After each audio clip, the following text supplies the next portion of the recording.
Welcome to the slop farm. Enjoy the video. You start by confirming power and physical parts. That's essential because a bad supply ruins calibration. Plug the 5V USB or adapter and make sure the fuse and cable show no damage. Once done, position the projector 20 to 60 centimeters from the ceiling to size the projection. This sets focus and coverage. Next, install the star disc or galaxy filter, aligning the notch with the motor slot so the mechanism can rotate without strain. This first step saves time later. You now refine focus and alignment because crisp stars create immersion.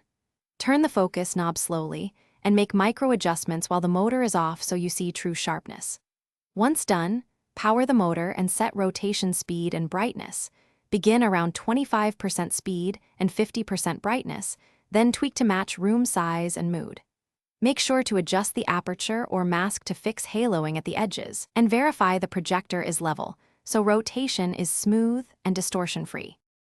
You finish by calibrating color and timing so the scene feels intentional.